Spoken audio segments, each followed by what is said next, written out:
अच्छा भाई, क्या हाल है आप लोगों के? सब खैरियत से? माशाल्लाह। फिलहाल अल्लाह आसानी करे आपके लिए। हमारा टॉपिक कौन सा है जी? Management accounting.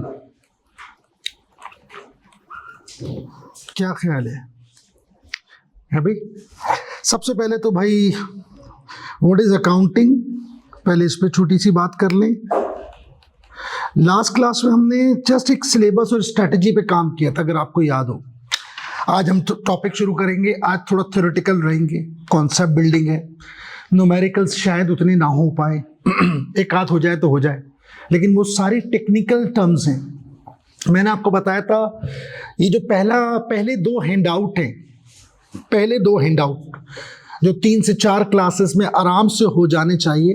5 लग जाए बेशक मसला नहीं है, लेकिन इनकी इंपॉर्टेंस बहुत है। फिर चैप्टर 1 शुरू होगा, और ये जो 2 हैंडआउट्स की बेसिक्स है, चैप्टर 1 से लेके आखिरी जो चैप्टर होगा सब में अप्लाई होगी। शुरू के चैप्टर में लेट से मेरा हैंडआउट 2 बड़ा काम आएगा, मैं दूंगा भी। इस 2 पार्ट में रखा हुआ है, उसके अंदर जो कॉन्सेप्ट है वो शुरू में ज्यादा काम आएंगे। और ये जो पहला वाला मैं करा रहा हूं हैंडआउट, ये हाफ जो पार्ट था मेरा, उसमें बहुत काम आएंगे, बट मिक्स है। इसके बगैर कॉस्टिंग नहीं है, मैं बता दूं।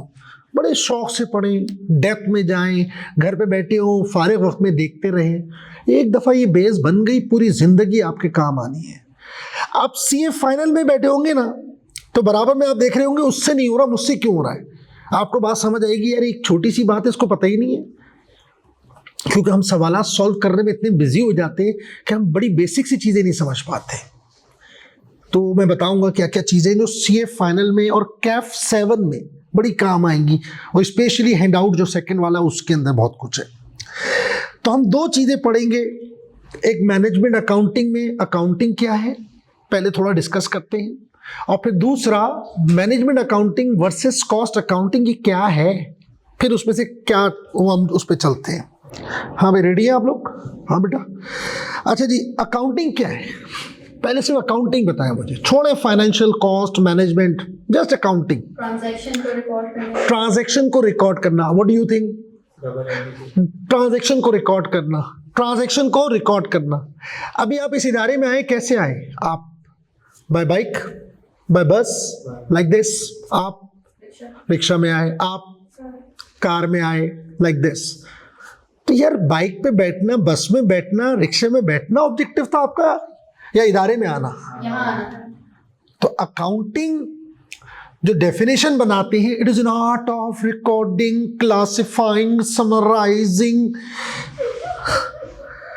ये बुकिश किस्म की डेफिनेशन है।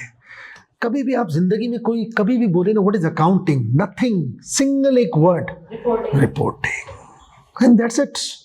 रिपोर्टिंग करना, और कुछ हम करते ही नहीं है। तो अकाउंटिंग, व्हाट इज अकाउंटिंग?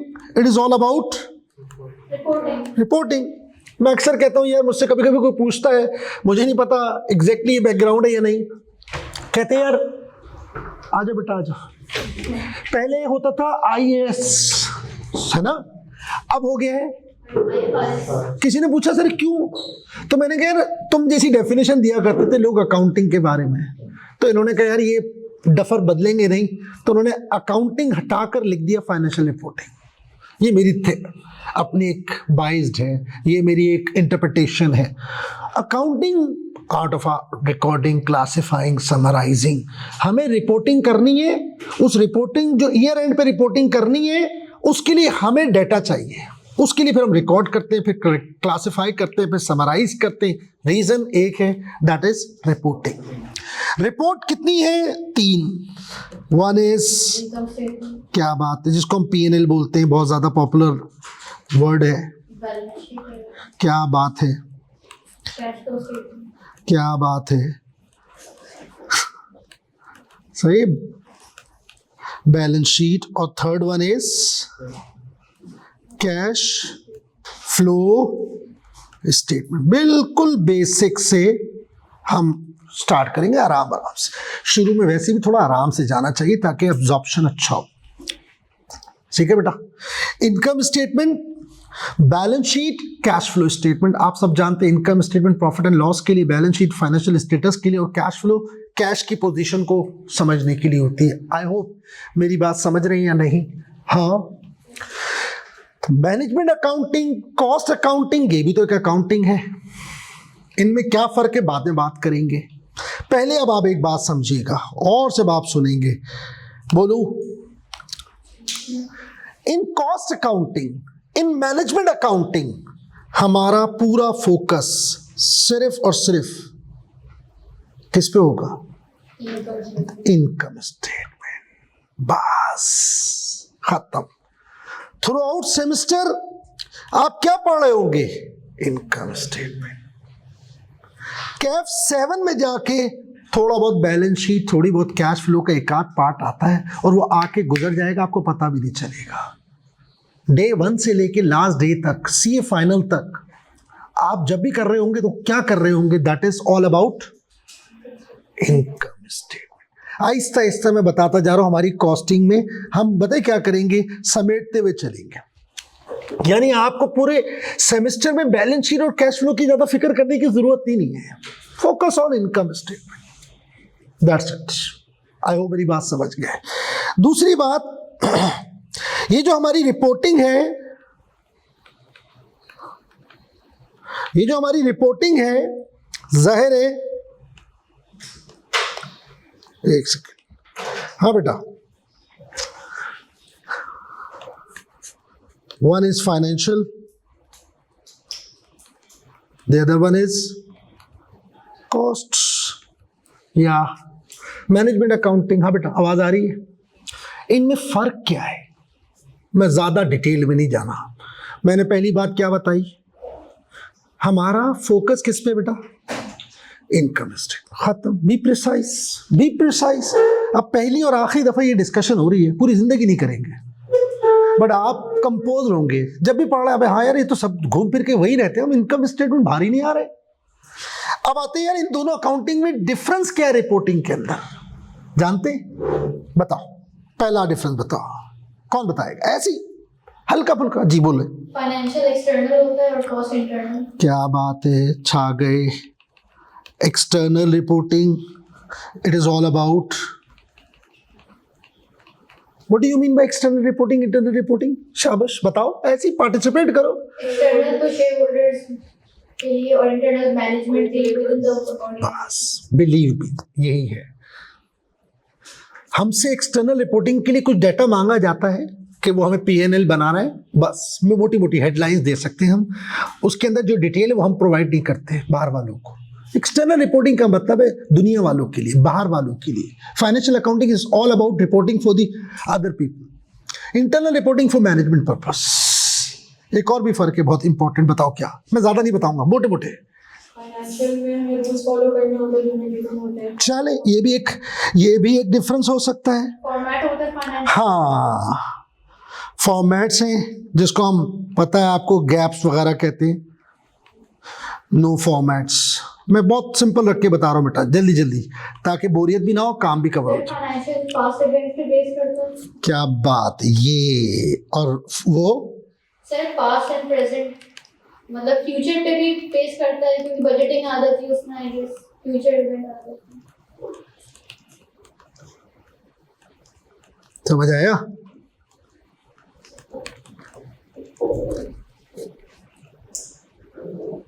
ये मेन डिफरेंस है। फिर एक और चीज भी चलो मैं बता देता हूं, फ्रीक्वेंसी का है। बस मोटी मोटी बातें, ज्यादा नहीं, लेकिन थोड़ा सा पार्टिसिपेट करें जैसे अभी कर रहे थे। ये बस बहुत है, बहुत है। अब आप किताब पढ़ लें, उसमें 2-4 बातें और मिल जाएंगी। बेटा इधर देखिए, financial accounting is all about reporting of past. साल गुजर गया, उसकी इनकम स्टेटमेंट बनाए फॉर द ईयर एंडेड। साल गुजर गया, साल गुजरने के एंड पर बैलेंस शीट बनाएं। साल गुजर गया, साल गुजरने के बाद कैश फ्लो स्टेटमेंट बनाएं। That's it. In cost accounting हमारा ताल्लुक पास्ट से भी है, प्रेजेंट से भी है, फ्यूचर से भी है। और अगर आप मुझसे पूछेंगे कि फ्यूचर से कितना ताल्लुक है, तो मैं कहूंगा फ्यूचर जो है कॉस्टिंग के अंदर वो अराउंड 75% है, 75% है, याद रखिएगा मेरे हिसाब से। यानी जितने टॉपिक आप उठाएंगे ना, मैक्सिमम आपको नजर आएंगे फ्यूचर रिलेटेड। और मैंने लास्ट टाइम भी कहा था, अब भी कह रहा हूँ, फ्यूचर पे बात करना आसान नहीं होता, इसीलिए थोड़ा कॉस्टिंग लोगों को डिफिकल्ट लगता है। एक चीज पड़ी हुई है, उसको प्रेजेंट करना है, और एक चीज हम प्रिडिक्ट कर रहे हैं, तो उसके अंदर ज्यादा आपको एक चीज हो गई प्रेजेंट कर दो, एक चीज हो सकती है तो उसके अंदर ये भी हो सकता है, ये भी हो सकता है, और शायद ये भी हो सकता है। ये जो पॉसिबिलिटीज क्रिएट होती हैं, इफ एंड बर्ड्स क्रिएट होते हैं, वो हमें थोड़ी सी प्रॉब्लम देते हैं। समझ आया बेटा? Is that clear?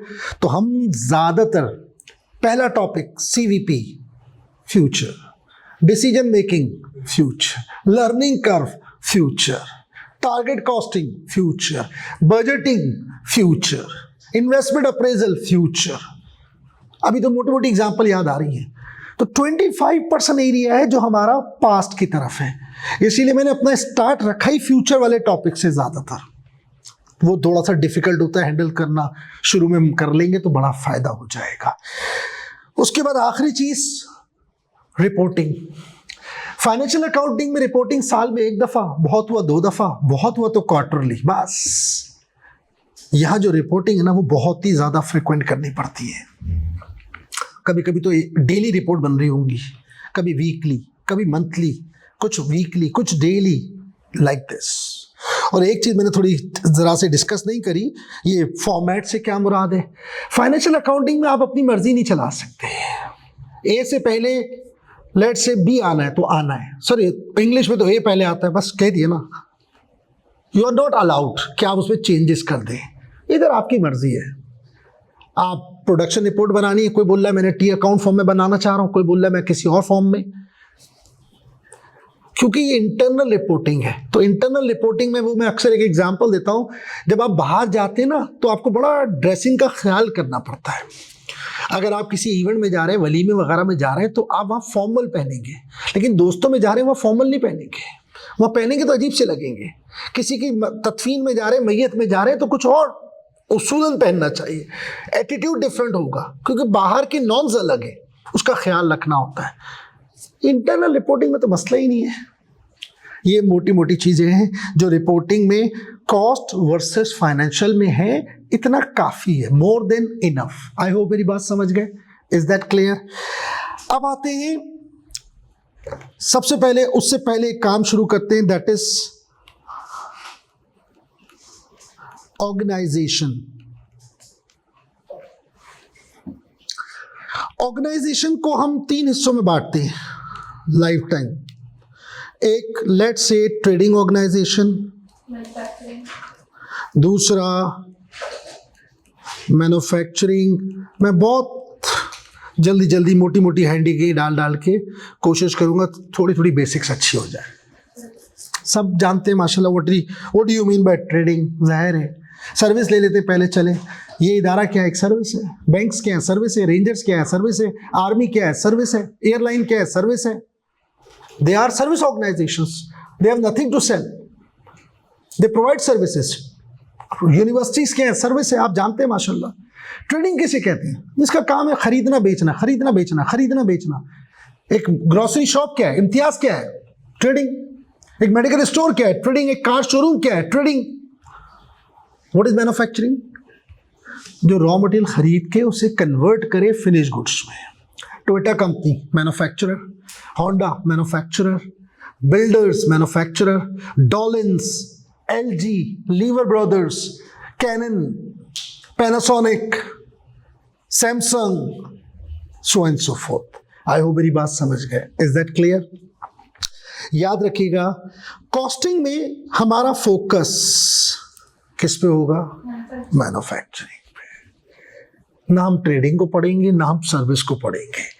इसका मतलब ये नहीं कि वो हमें आएगा नहीं, वहाँ जरूरत ही नहीं है, वहाँ कॉस्टिंग की ऐसा लॉजिक ही नहीं है।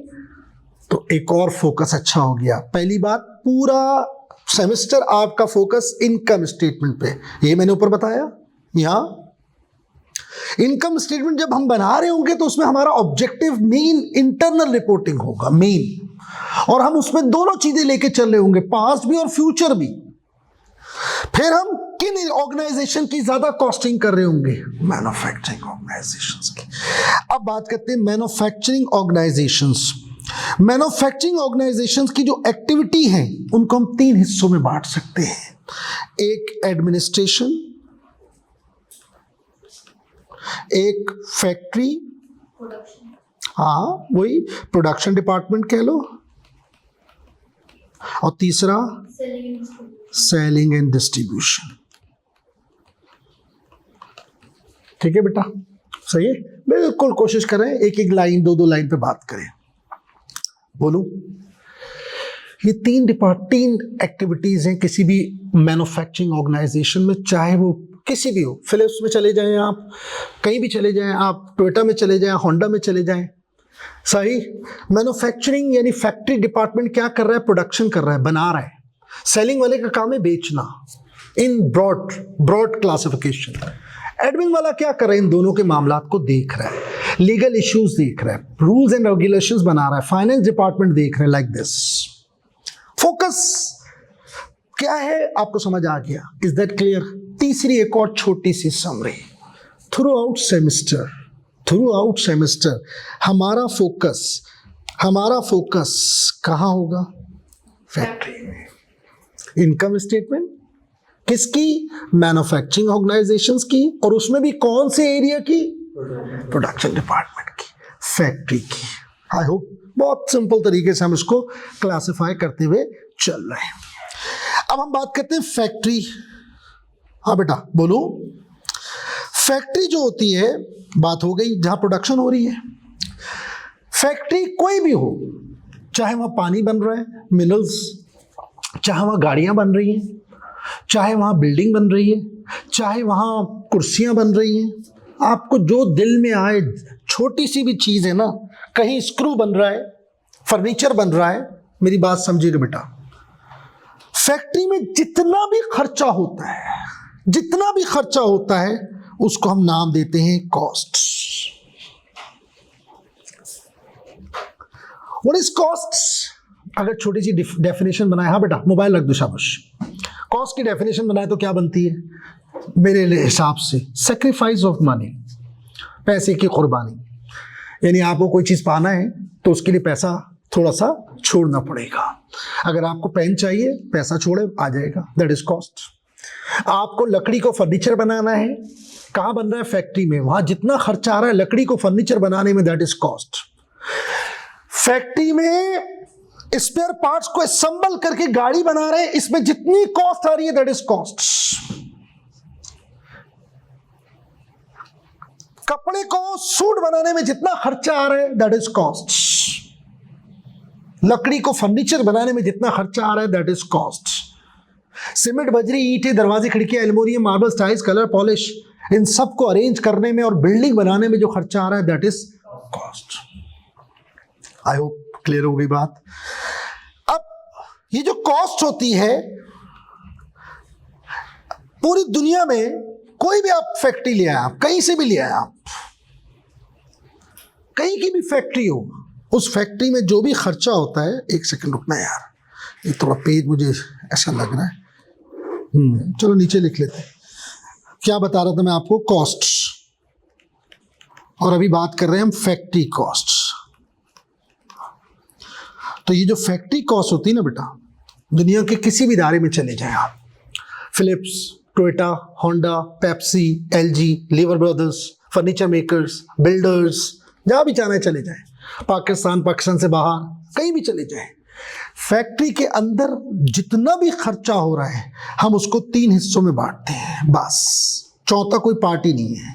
One is material, the other one is, third one, हाँ, दैट इज एक्सपेंसेस, ओवरहेड्स। बात एक ही है, एक्सपेंसेस भी ओवरहेड्स को कहते हैं और ओवरहेड्स भी। एक्सपेंस आप ज़्यादा अच्छे तरीके से समझते हैं तो मैंने इसलिए एक्सपेंस लिख दिया, कोई मसला? What do you mean by material? सोचें।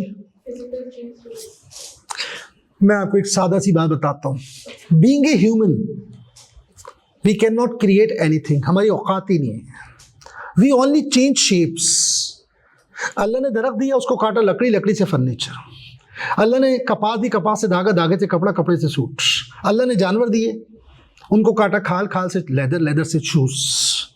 अल्लाह ने पहाड़ दिए, उसको तराशा, सरिया, बजरी, सीमेंट सब वहां से निकला, उसको अरेंज किया बिल्डिंग। Is that clear? इसका मतलब है हम तो कोई चीज बना ही नहीं सकते, हम तो चेंज करते हैं shapes, and that substance is called material. That substance is called material. ये हो गई छोटी सी मासूम सी डेफिनेशन। अब ब्रॉड एग्जाम्पल और से सुनेंगे। यहां जितने लोग बैठे हैं, आप जो कपड़े पहने हुए हैं, सिर्फ इस पे एक निगाह दौड़ाएं, जो जो नाम आपको याद आए सब मटीरियल। कपड़ा, धागा, बटन, बुकरम, जेब, मटीरियल। ये कुर्सी जिस पे आप बैठे हुए हैं, सिर्फ निगाह दौड़ाएं, प्लास्टिक, पाइप, नट्स, बोल्ट्स, नीचे रबड़े लगी हुई हैं, कुछ polish, colour, so and so fourth, that is material. अगर ये सामने पड़ी हुई एक डेस्क, इसको देखें तो वुड, फार्मिका, ग्लू, कीले, पॉलिश, कुछ ना करें यार, आप आंखें खुली रखें बस। खुदा की कसम ये मटीरियल है। Keep it simple. ये बिल्डिंग जिसमें आप बैठे हुए, जरा निगाह दौड़ाएं, आपको कुछ पता होगा, कुछ मैं बता दूंगा। जस्ट रिकॉल, बिल्डर के पॉइंट ऑफ व्यू से सोचना है। सीमेंट, बजरी, ब्लॉक्स, सरिया, tiles, marble, colour, polish, sanitary items, electrical fittings, दरवाजे, खिड़कियां, लिफ्ट्स। बिल्डर के पॉइंट ऑफ व्यू से बात कर रहा हूं। एक एक चीज क्या है? मटीरियल। एक आखिरी एग्जाम्पल और, 3-4 एग्जाम्पल से आदमी का माइंड खुल जाता है। गाड़ी को जरा ऊपर उठाएं, दरवाजे खोलें, बोनट खोलें, पीछे डिग्गी खोलें, नीचे सर्वे करें, डिग्गी में सर्वे करें, बोनट खोल के सर्वे करें, नाम लिखते जाएं। आपको नहीं आता, मैकेनिक को बुला लें, उससे बोले ज़रा तू लिख दे यार। और गूगल का ज़माना है, सिर्फ गूगल मारें पार्ट्स ऑफ कार, तो वो 200 आइटम की लिस्ट ला देगा आपको। खुदा की कसम, आप उस पर हेडिंग डाल देना मटीरियल। चाहे साइकिल ले लें आप, गाड़ी ले लें आप, आज के दौर में ये चीज़ें फाइंड आउट करना, रिसर्च करना मसला ही नहीं है। Keep it simple. I hope मेरी बात समझ गए। जो विजिबल है वो भी, और जो नहीं नजर आ रहा, आपको कहीं सैनिटरी आइटम नजर आ रहा है बट है, it's a part of cost. समझ आ गई बात? ये मैंने मोटी मोटी example the. What do you mean by labour? मजदूर। सही? ईजन में आता है? नहीं। इधर लेबर का मतलब है फैक्ट्री से रिलेटेड तमाम लोगों की सैलरीज। वर्कर भी शामिल है इसके अंदर, प्रोडक्शन मैनेजर भी शामिल है, सुपरवाइजर भी शामिल है, फोरमैन भी शामिल है, हेल्पर भी शामिल है, स्वीपर भी शामिल है, गार्ड्स भी शामिल हैं। सब जिनका ताल्लुक फैक्ट्री से होता है, उन सब लोगों की जो सैलरी है उसको हम नाम देते हैं लेबर। अब ये ब्रॉडली पढ़ेंगे तो फिर मैं अभी इसके एक और टाइप बताने जा रहा हूं, फिर उसको समेटूंगा, फिर इसके पीछे रीजन क्या है। सही है? इस तरह से इंशाल्लाह समझ आएगा। सुनो शाबाश। What do you mean by labour? Sum up करके बताना। लेबर क्या है? फैक्ट्री में जितने लोग काम कर रहे हैं, फैक्ट्री से रिलेटेड जो लोग हैं, उनकी सैलरीज, उनका रेम्यूनरेशन। इसमें प्रोडक्शन मैनेजर भी शामिल है जिसकी सैलरी लाखों में होगी, इसमें वर्कर भी शामिल है जिनकी सैलरी हजारों में होगी, और इसमें स्वीपर भी शामिल है। इसमें एडमिन के लोग शामिल नहीं हैं, इसमें मार्केटिंग के लोग शामिल नहीं हैं, इसमें फाइनेंस के लोग शामिल नहीं हैं जब हम लेबर की बात कर रहे हैं। आई होप मेरी बात समझ गए। What do you mean bye expense? अगर मैं आपसे बोलूं डिफाइन करो तो कैसे करेंगे आप? क्या बात है। ये फैक्ट्री में जो भी खर्चा हो रहा है मटेरियल और लेबर के अलावा, सर बचा क्या? फैक्ट्री का rent, utility bills, repairing and maintenance, depreciation. और एक आध एग्जाम्पल दें शाबाश, चाहूंगा मैं चाहूंगा दें आप, समझा करें, माइंड खुलता है थोड़ा सा। इसमें ना एक दो गलत एग्जाम्पल भी आप देंगे, फिर हम उस पर डिबेट करेंगे। शाबाश जी, बोले, अरे बोलो यार, टेंशन नहीं लो, कुछ भी बोल दे यार, और सोचो, विजुलाइज करो। ट्रांसपोर्टेशन में चाह रहा था कोई एक आध ऐसी एग्जाम्पल आए। सुनो गौर से, इसने कहा ट्रांसपोर्टेशन, क्या ये एक्सपेंस है या नहीं? हाँ सच बताओ, इसने कहा है। डिपेंड करता है। आपका क्या मतलब है डिपेंड करता है? कैरेज इनवर्ड है, कैरेज आउटवर्ड। हाँ, आया समझ में। एक तो ट्रांसपोर्ट की दो टाइप है, माल खरीदते वक्त दे रहे हैं या बेचते वक्त दे रहे हैं। नंबर वन, अगर माल खरीदते वक्त दे रहे हैं दैट इज कॉल्ड ट्रांसपोर्टेशन इन, और जब माल खरीदते वक्त किराया देंगे ना, it is part of material, not expense.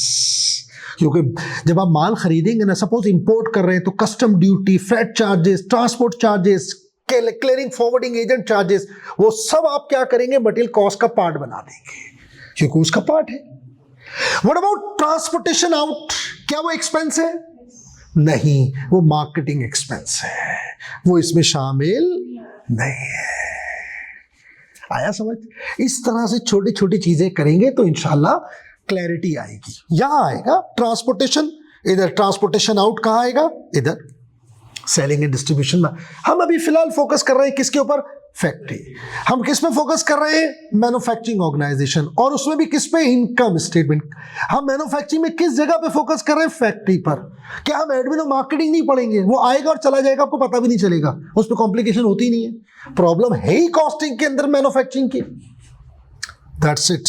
आगे चले, तीसरी चीज, अभी आपने दो एग्जांपल, अभी हमने कौन सी एग्जांपल डिस्कस करी? ट्रांसपोर्ट ना। एक और एग्जांपल मैंने अभी नहीं बताई, packing material. What do you think? आपको लगता है मटेरियल, कोई और ऑप्शन? यस और नो? अच्छा एक चीज लिख लो, मैं भूल ना जाऊं, रॉयल्टी लिखो, ऐसा ना हो ना मेरे जहन से निकल जाए। रॉयल्टी, तो ये भी तीसरी एग्जांपल मैं अक्सर देता हूं, जल्दी करो। हम थोड़ी एग्जांपल देके ना ताकि माइंड खोल दें। रॉयल्टी लिख दो, फिर मैं बताऊंगा ये क्या है। पहले तो बताओ packing material, what do you think? हाँ बेटा, कुछ भी अपनी ओपिनियन। रॉयल्टी एक्सपेंसेस नहीं भी, हाँ बस खाली रॉयल्टी लिख दो, और मैं डिस्कशन करूंगा। मैंने कहा भूल ना जाऊं। हाँ बेटा शाबाश। आपको लगता है packing material is part of marketing expense, आपको क्या लगता है? Raw material, is that clear? आपको ये लगता है, एम आई राइट? दोनों सही है। अब बताते कैसे। पैकिंग दो तरह की होती है, one is primary, the other is secondary packing. Perfume बेचना है तो बॉटल में डाल के बेचेंगे ना, ये प्राइमरी है। जूसेस बेचने तो बॉटल में या केन में डाल के बेचेंगे, दैट इज प्राइमरी पैकिंग। लेकिन अगर आपने हर दुकान पे जाकर डिलीवर करना है तो वो कार्टन बनेंगे, दैट इज सेकेंडरी पैकिंग। ये छोटी छोटी चीजें आती हैं, फिर हम इसको मिस हैंडल कर देते हैं। दिखाना कहीं और है, कहीं और दिखा दिया, थोड़ी सी चीज ना गड़बड़ हो जाती है। तो अगर हम माइंड खोल लेंगे 3-4 एग्जाम्पल से, तो फिर हमें थोड़ा सा लिंक करना आ जाएगा। आई होप मेरी बात समझ गए। प्राइमरी और secondary packing, I hope clear है। If it is primary packing, it is material.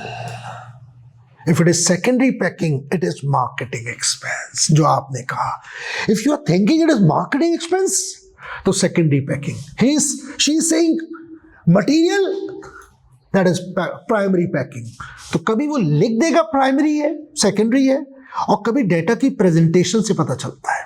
मसलन अगर पैकिंग मटेरियल फैक्ट्री कॉस्ट में नजर आ रहा है तो समझ जाओ वो प्राइमरी है, और अगर वो आपको ऑपरेटिंग एक्सपेंस की लिस्ट के आसपास नजर आ रहा है तो ये भी एक तरीका आई कैप इधर उधर देखा जाता है आईसीएमए के अंदर, कि जब आपको डाटा दिया है तो सर लिखा हुआ तो नहीं कौन सी है, तो फिर हम इस तरह से अजम्पशन लेते हैं। ये दो बातें हो गई। पहली एग्जांपल कौन सी थी, जल्दी बताना? ट्रांसपोर्ट। दूसरी, ये वो एग्जांपल है जिसमें थोड़ी डिबेट्स होती हैं। थर्ड मैंने लिखवाया बेटा रॉयल्टी। रॉयल्टी और क्या होती है? रॉयल्टी, रॉयल्टी क्या चीज है? कमीशन। सिंपल, आपने मेरा नाम यूज किया, आप कमीशन दें। What do you think, royalty कहाँ आएगी? आपको वेरिएबल फिक्स तो अभी बात ही नहीं कर रहे हैं, बस फैक्ट्री में आएगी या फैक्ट्री से बाहर आएगी, और अगर फैक्ट्री में आएगी तो मटेरियल में या लेबर में या एक्सपेंस में, बस इतनी बात है। बोलो, फैक्ट्री का एक्सपेंस है आपको लगता है? जो भी है खुल के बोलो, यस और नो?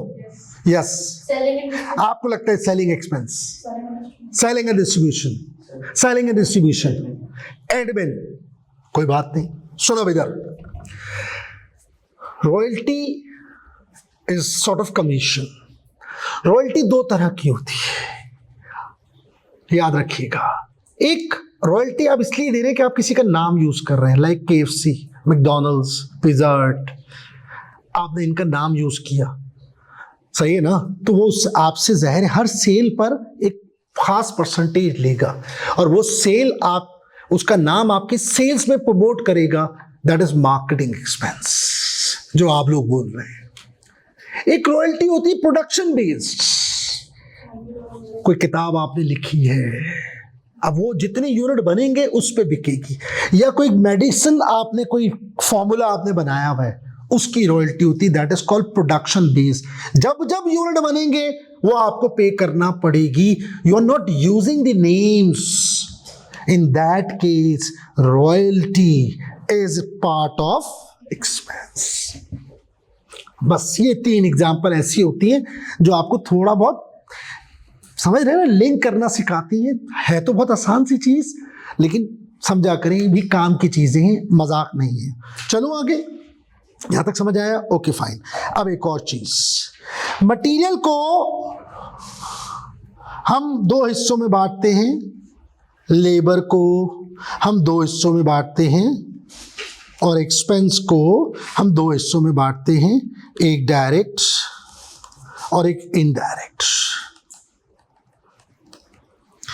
डायरेक्ट और इनडायरेक्ट क्यों बांटते हैं, ये नेक्स्ट फेज में डिस्कस करेंगे।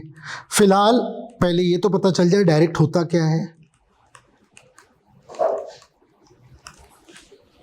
क्या डिफरेंस है दोनों, मटेरियल डायरेक्ट या इनडायरेक्ट, लेबर डायरेक्ट या इनडायरेक्ट? डायरेक्ट मटेरियल वो है जो प्रोडक्शन में डायरेक्टली अप्लाई होगा, और डायरेक्टली आइडेंटिफाई कर दिया जाए, और हम उठा के हम बता सकते हैं इसमें इतना ये मटेरियल शामिल है, और डायरेक्ट को नहीं बता सकते। ट्रेसेबल, ट्रेसेबल हो इंग्लिश का वर्ड, attributable to production, और traceable its alternate word meanings are same। और आप क्या कह रहे थे? मटेरियल को हाथ लेके बता सकते हैं इसमें कितना मटेरियल शामिल है। शायद। और आप कितना आइडेंटिफाई हो, कितना आइडेंटिफाई, आइडेंटिफाइबल, ट्रेसेबल, और अभी एक और एट्रीब्यूटेबल, ये तीनों एक ही लफ्ज है, एक ही लफ्ज है। कुरान में लिखा है मस्जिद में दाखिल मत हो, तो उधर किसी ने कहा यार कुरान में तो मना किया मस्जिद में मत आओ, तो फिर तुम क्यों जा रहे हो, बताओ क्यों जा रहे फिर आप मस्जिद में, बताएं। उसके आगे एक और लाइन जुड़ी हुई है, जब तुम नशे की हालत में हो। समझ आई बात? हाफ कुक डेफिनेशन कहीं और ले जाती है। ट्रेसेबल, ये हाफ वर्ड है, अभी हाफ गायब है। आइडेंटिफाइबल, हाफ, ये तीनों वर्ड काम के हैं, बट ये हाफ है। बस ये वो बता रहे मस्जिद में बताना कब भाई। अक्सर जो ना ये अल्लाह माफ करे जो बाहर के लोग हैं, अमेरिकन और ये इसराइलीज, ये कुरान को कोट करते हैं उल्टा सीधा। देखो वो तो कुरान में लिखा है मार दो, तो मार दो, सुन तो लो पीछे क्या पूरा बैकग्राउंड है। तुमने उसको पहले वो बताया कि जब तुम पर कोई हमला करे तो तुम उसको जवाब दो, लाइक दिस। समझिए? अब आपने हाफ पढ़ा तो आपका कॉन्टेक्स्ट बदल गया। Is that clear? समझ आ गई बात? अभी बताते हैं क्या मैं कहना चाह रहा हूं। 3 लफ्ज आपने दिए। अब पहले तो मैं एक बात बताऊं, इन जनरली किसी से पूछना what is direct indirect, 2 definition तो कभी मत देना। एक जो नजर आए, जो नजर ना आए। ये लोग बोलते हैं, बता रहा हूं, मैंने कहा मैं नजर आ रहा हूं डायरेक्ट, ये क्या बात कर दी यार झैलो वाली। ये जो ट्रेसेबल का मतलब है ना, इसका मतलब होता है ये जो नजर आए, क्योंकि आप हाफ पढ़ रहे हैं ना, तो आप यही तो बोल रहे हैं। असल में गौर करो ना, आप क्या बोल रहे हैं। ट्रेसेबल मतलब नजर आए, आइडेंटिफाइबल मतलब नजर आए। समझ रहे हैं आप? पॉइंट समझिएगा, शाबाश। एक लफ्ज जोड़ोगे ऐसी क्लासिकल डेफिनेशन बन जाएगी, मजा आ जाएगा। दूसरा, जरूरी गैर जरूरी। डायरेक्ट जरूरी होता है? मैंने एक टीचर है सीए का, मैं बदनाम नहीं लेना चाहता किसी का, तो इत्तेफाक से यूट्यूब पे आ जाते हैं शुरू के लेक्चर, तो मैंने कहा जरा देखें यार कौन क्या कर रहा है। ऑन द कैमरा बात करिए। नहीं ऑन द कैमरा की बात करो। मुझे शायद पता है कौन। नहीं वो बस छोड़ो यार, लेकिन मैं बता रहा हूँ बेटा, जब उसने कहा ना डायरेक्ट इनडायरेक्ट, तो मैंने कहा यार कुछ अच्छी बात बोलेंगे। उन्होंने कहा जरूरी गैर जरूरी। मैंने सर दीवार पे मार लूँ मैं, और कोई जूनियर टीचर नहीं है। अबे क्या सटिया गए? कॉस्टिंग में कोई भी खर्चा गैर जरूरी हो ही नहीं सकता, और अगर वो गैर जरूरी है तो उसको उठा के बाहर फेंको। खर्चा होते ही सारा जरूरी है। कोई बोलेगा छोटा खर्चा बड़ा खर्चा, और लख लानत तेरी शक्ल पे। फैक्ट्री मैनेजर की सैलरी लाखों में है, इनडायरेक्ट है। वर्कर को चंद हजार दे रहे हैं, वो डायरेक्ट है। ये भी कभी नहीं सोचे कि गैर जरूरी जरूरी, छोटा बड़ा नहीं भाई। इतना सा भी खर्चा होगा ना 20 रुपए का, वो भी डायरेक्ट हो सकता है। और बाद वक्त 15 लाख रुपए का खर्चा, फैक्ट्री का रेंट लाखों रुपए में होगा इनडायरेक्ट, बिजली का बिल लाखों रुपए में आ रहा है इनडायरेक्ट। ये मैं आपको सी बता रहा हूं 2-3 एग्जाम्पल, ये तो कभी सोचना ही नहीं। डन। अब मैं बताता हूं क्यों, क्या चीज मैं बताना चाह रहा हूं। बोलो बेटा, सब लोग तैयार हैं? आओ मैं बताता हूं। एक चीज बता रहा हूं, गौर से सुनेंगे बेटा। हाँ भाई रेडी?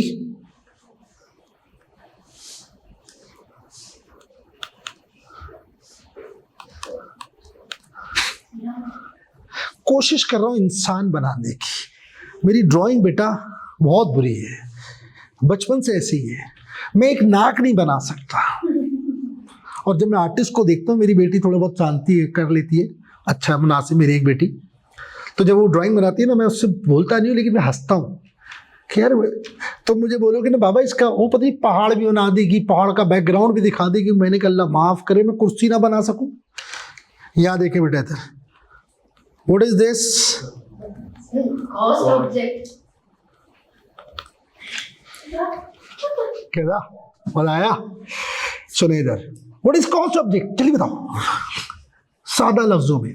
यार ये एसी चल रहा है, एसी चल रहा है बेटा, जी। किसकी वजह से? बिजली। तुम्हारी वजह से, कैफ 5 की वजह से। You are the reason of this cost. मैं यहाँ आ रहा हूँ, पढ़ा रहा हूँ, सैलरी लूंगा तुम्हारी वजह से। You are the cost object. What is cost object? Reason of cost. अगर खर्चा हो रहा है तो किसी वजह से हो रहा होगा ना। जाहिर है जब प्रोडक्शन हो रही होगी तभी तो खर्चा हो रहा है, बिल्डिंग बन रही है तभी तो खर्चा हो रहा है। Is that clear? Cost object, reason of cost. इसको हम 2 हिस्सों में बांटते हैं, 2 मेजर। एक कस्टमर्स, क्लाइंट्स, हम उनको कह सकते हैं कॉस्ट ऑब्जेक्ट। या फॉर एग्जांपल टेलर है, डिजाइनर है, फर्नीचर वाला है, बिल्डर है, इनके लिए ना कॉस्ट ऑब्जेक्ट कौन है? कस्टमर। भाई फर्नीचर किसके लिए बना रहे हो? गफूर के लिए, ये शकूर के लिए, ये जहूर के लिए, गफ्फार के लिए, सत्तार के लिए। तो गफूर, शकूर, गफ्फार, सत्तार, करीम, सलीम, नईम, नदीम, फ़हीम, ये सब कौन है? Cost object. सीरियसली बोल रहा बेटा। इस इदारे के अंदर CAF 1, CAF 2, CAF 3, CAF 4, CAF 5, CAF 6, CAF 7, CAF 8, ACC के अंदर F1, F2, F3, all are cost object. All are cost object. यहां बैठ के सोच लो आप, रियल एग्जांपल दे रहा हूं मैं आपको। बट टोयोटा कंपनी में क्या होगा? टोयोटा कंपनी को क्या मालूम कौन कस्टमर है? तो वहां बैच ऑफ यूनिट्स, टोयोटा के बैच बन रहे हैं, करोला के, यारिस के बन रहे हैं, फॉर्च्यूनर के बन रहे हैं, प्राडो के बन रहे हैं, सो and so fourth. Is that clear? तो 2 चीजें ध्यान में आनी चाहिए, बहुत सारी चीजें नहीं। जब मैं बोलता हूं cost object, batch of units या कस्टमर्स। तो स्टार्टिंग के लिए मैंने कस्टमर को फोकस किया है, तो मैंने कस्टमर बनाने की कोशिश की है। आई होप मेरी बात समझ गए। अब आप सुनो बेटा इधर, फैक्ट्री में कोई भी खर्चा है, उसका नाम मटेरियल है, उसका नाम लेबर है, उसका नाम एक्सपेंस है। वो छोटा खर्चा है, वो बड़ा खर्चा है, वो विजिबल है, वो इनविजिबल है, कोई भी है। अगर उस खर्चे पे कॉस्ट ऑब्जेक्ट का नाम लिखा हुआ है तो वो खर्चा क्या हो जाएगा? डायरेक्ट, खत्म। इतना सिंपल रखें। यानी जब खर्चा हो रहा है, आपने पूछा किसका है, उसने कहा सर ये गफूर का है, ये शकूर का है, ये जहूर का है, ये गफ्फार का है, ये सत्तार का है, ये जॉब नंबर 101 का है, ये 102 का है, ये 107 का है, ये 109 का है। अगर आप ये कर सकते हैं उस कॉस्ट के होती ही आइडेंटिफाई, जैसे वर्ड आप लोगों ने यूज किया आइडेंटिफाई, ट्रेसेबल, समझ रहे हैं आप, that cost is called direct cost.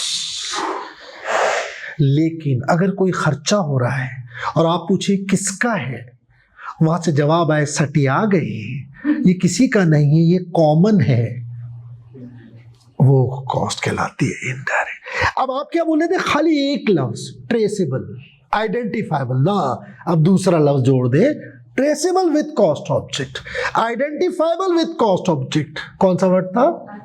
हाँ, मैं बार बार ये वर्ड भूले जा रहा हूं, एट्रीब्यूटेबल विद कॉस्ट ऑब्जेक्ट। कसम से बस एक लफ्ज जोड़ना है, ये वही हो गया। मस्जिद में मत आना, क्यों? जब तुम नशे की हालत। अब कोई डेफिनेशन को बिगाड़ ही नहीं सकता। आई होप मेरी बात समझ गए। सर ऐसा कौन सा खर्चा हो गया जो कॉमन है? रेंट किसका है? इस बिल्डिंग का अगर प्रॉपर्टी टैक्स है या किराया है, वो खाली कैप 5 की वजह से, कैप 1 की वजह से, सबकी वजह से। ये जो ऊपर लोग बैठे हुए स्टाफ बैठे हैं, उनको जो आप सैलरी दे रहे हैं, खाली कैप 1 की वजह से, 2 की वजह से, 3 की वजह से, सबकी वजह से मुझे जो सैलरी दे रहे हैं, हाँ मेरी कॉस्ट डायरेक्ट है। फोटो कॉपीज हो रही है आपकी वजह से, प्रिंट आउट निकल रहा है आपकी वजह से, ट्रेसेबल है, खत्म बात। सही। अब एक मजेदार बात बताऊं, इधर बोलूं यार, ये पकड़ना हैंड आउट, प्रिंट आउट निकाल के भेज दो, भेज दिया, कितनी सारी कॉपियां, फलाना कॉपियां, दूसरा टीचर आया, मेरा भी ले लो भाई।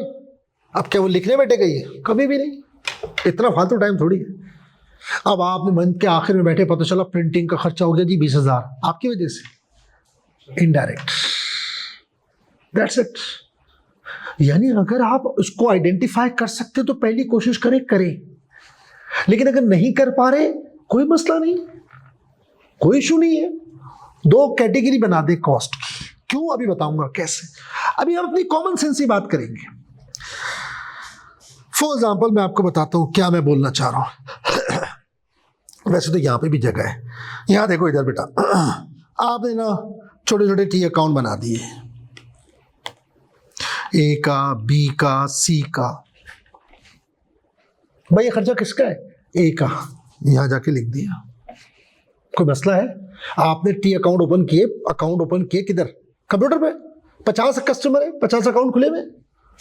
अब जब खर्चा हो रहा है तो उस पर नाम लिखा हुआ आ रहा है, साफ लिखा हुआ आ रहा है। आपने उसका अकाउंट ओपन किया, कोड नंबर डाला, जैसे कोड आया उस पर डिस्क्रिप्शन लिख दी, कौन सा मटेरियल आया, कौन सी चीज आई। ये खर्चा किसका है जी? बी का, ये सी का, ये ए का, ये बी का, ये सी का। डायरेक्ट लिखते जाओ। रेंट का क्या करेंगे? हाँ, अब इशू समझो। इंश्योरेंस का क्या करेंगे? डेप्रिसिएशन का क्या करेंगे? बिजली के बिल का क्या करेंगे? गैस के बिल का क्या करेंगे? रिपेयरिंग का क्या करेंगे? फैक्ट्री मैनेजर की सैलरी का क्या करेंगे? गार्ड की सैलरी का क्या करेंगे? अभी मैं अगर बोलना शुरू हो तो खत्म ही ना होगा। Is that clear? उस फिर वजह से हमने इस खर्चे को 2 हिस्सों में बांटा। One is direct, the other is indirect. Material में भी हो सकता है कि बहुत सा ऐसा मटेरियल हो, देखते आप बोलेंगे ये इसका है। और भाई ये लकड़ी किसके लिए मंगवाई थी? सब फलाना जॉब के लिए। और ये वाली लकड़ी फलाना, इसके बिल कितना आया, चार्ज कर दो भाई उस भाई को। लेकिन कुछ ऐसा भी मटेरियल होगा जो आप कॉमन यूज करे होंगे, लाइक ग्लू, कीले, स्क्रू ड्राइवर, स्क्रू वगैरह। सही। लेबर, जो प्रोडक्शन में बिजी है लेबर, वो डायरेक्ट है। और भाई खरीद 3 लाख रुपए किसके दिए भाई तुमने? सर वो जो ये फलाना जॉब पे काम कर रहा था, फलाना बैच पे काम कर रहा था। ठीक है, लिख दो वहां जाके। बट फैक्ट्री मैनेजर की सैलरी, सुपरवाइजर की सैलरी, हेल्पर की सैलरी एक साइड पे कर दो बेटा। अब यहां 2 काम हो रहे हैं। डायरेक्ट है, अकाउंट ओपन करो, एंट्री मारो। ये बात समझ पा रहे हो? इसको विजुलाइज करो, समझा करो बेटा, काम की चीज है। अगर आपको पता चल रहा है ये खर्चा जिसका, तो वहां जाके लिख दो ना भाई। What are you waiting for? Charge them. Sir ये खर्चा कहाँ लेके जाऊं? एक काम करो, ये खर्चा पता नहीं चल रहा जी? सर पता नहीं चल रहा। ठीक है, एक और टी अकाउंट बना लो और वहां पर ये खर्चा लिख दो। इसको मैं शॉर्ट में कहता हूं FOH, indirect cost, factory overhead. अभी ऊपर बताता, जल्दी में मैंने लिख दिया, कोई मसला नहीं। अब जो खर्चा जॉब, अब बेटे इस बात को थोड़ा सा मेरे साथ डिस्कस करेंगे, अच्छे तरीके से समझेंगे। पूरी जिंदगी आपने कॉस्टिंग पढ़नी, वहां डायरेक्ट इनडायरेक्ट आएगा, आपको सेंस ही नहीं है, आपने रट्टा लगाया हुआ। सेंस लाओ ना यार। If you are saying it is direct, तो उसकी डेस्टिनेशन क्या है? डेस्टिनेशन क्या है उसका? खत्म बात, क्लाइंट ठक या जॉब बैच उस पर लिखा हुआ है। समझ आई बात? कोई खर्चा पहले इनडायरेक्ट था, अब आपने कोई ऐसा सिस्टम बना दिया, वो खर्चा ट्रेस होने लगा है। इससे अच्छी क्या बात है? डायरेक्ट। लेकिन बेशुमार ऐसा खर्चा है जिसको आप नहीं कर सकते आइडेंटिफाई, कोई मसला नहीं, फॉर द टाइम बिंग जमा करते रहो, करते रहो, करते रहो, करते रहो। किधर? यहां फेंकते रहो, यहां फेंकते रहो। मेरी बात समझ पा रहे हो? ये रीजन है कॉस्ट को, बस डेस्टिनेशन को समझना, क्योंकि असल में कहानी यहां से शुरू होगी, मेन कहानी यहां है बेटा। अब ये पता होना चाहिए। एक सेकंड बस जरा मुझे देना, एक पेज और चाहिए मुझे।